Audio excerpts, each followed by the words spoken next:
श्री एकदन्तस्तुति। ॐ गणपतये नमः।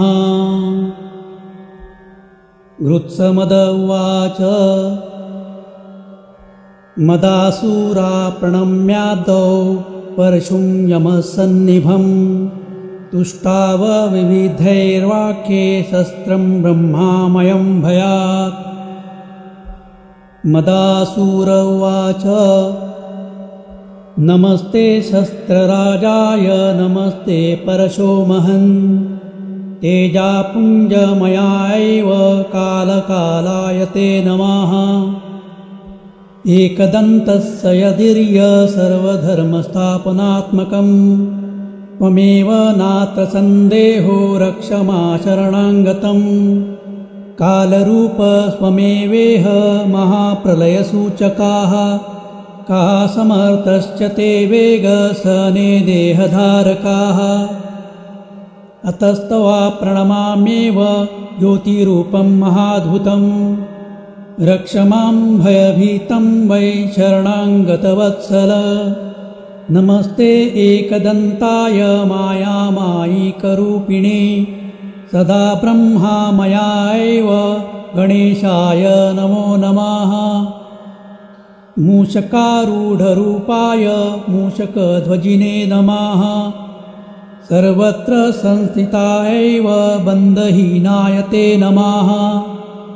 चतुर्बाहुधरायैव लम्बोदरस्वरूपिणे नाभिशेषा वै तुभ्यं हेरम्बाय नमो नमः।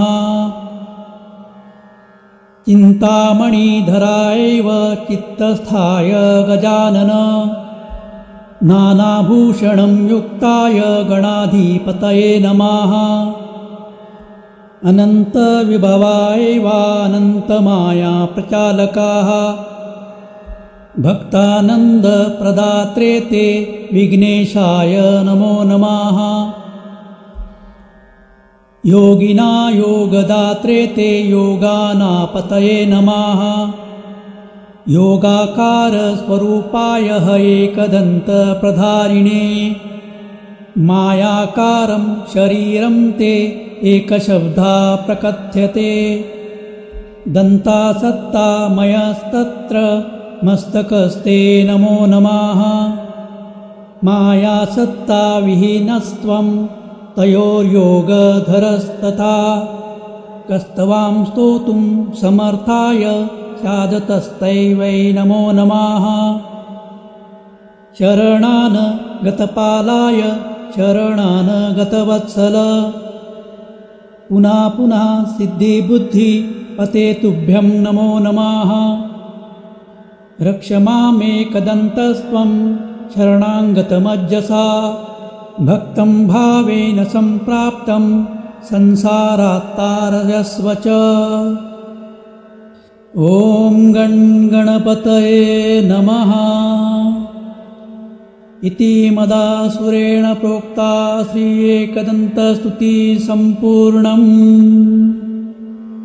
आपल्या समर्पण मराठी चॅनलचा व्हिडिओ आवडल्यास लाईक, सबस्क्राईब व शेअर करायला विसरू नका व नवीन व्हिडिओसाठी बेल आयकॉन प्रेस करा। धन्यवाद।